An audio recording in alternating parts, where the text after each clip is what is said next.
Hi everyone and welcome back to my channel. Today we continue with the 7th episode of the tutorial on the workflow for creating a military case to be used as game assets on a video game. In the previous episode, link in description, we had seen how to create a wood effect material for our model and we had exported it as a smart material. Today we will use this smart material to finish the texture phase of the case. First of all, we finished the part of the central case by texturize the metal elements. Let's start with the external edge, as if we can use a smart material already present on the software. I use steel rust. Now we are going to vary some parameters and change the base color. At the end of the modification we will export it as new smart material that we will use for the other material parts of the case.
Well done. As for the side headless, we always use another smart material, but this time we take steel rusted as base.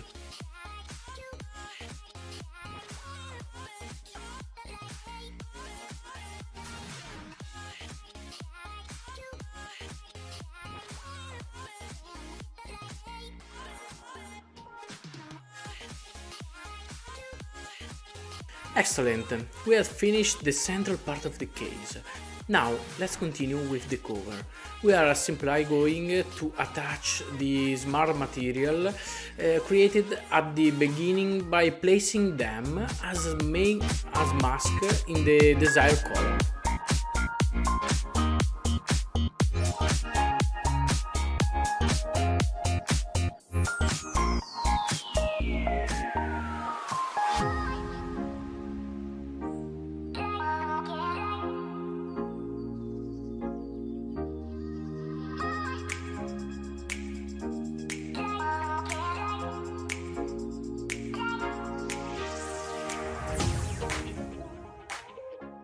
Do the same work for the hinges, and so we have completed the cover of the case, very simplified.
Let's move on to the opening hinges.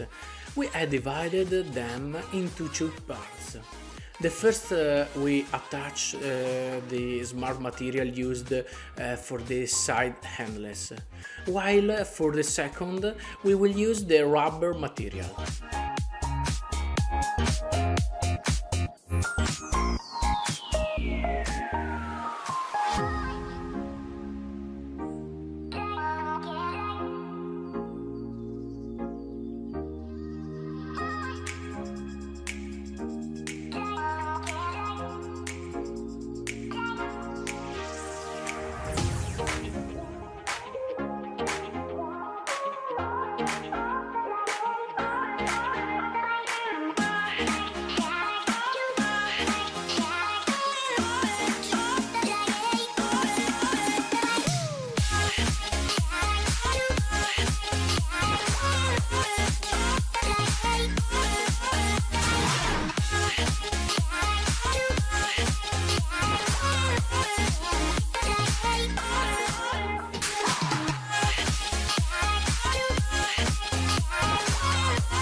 Let's move on to the last part, that is the internal separators. Here we use the base material, the slightly lighter one, to which we will make some small changes, varying the parameters of the various layers.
So the internal part is done. Now we just have to give the checkout a final touch of detail. We insert some nails. To do this, we create a simple layer, modify the size of the brush, set the shapes for the normal, and set the height map, color and roughness. So let's apply our nails where we want, but remember to create a new layer for each different section of the box.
Go. After the detail operation, the case is finished and ready to be exported to the Unreal Engine 4. So, see you at the 8th and last episode of this series. I remind you to subscribe to the channel and to comment it. And if you enjoyed this video, leave a like. Bye and see you in the next video.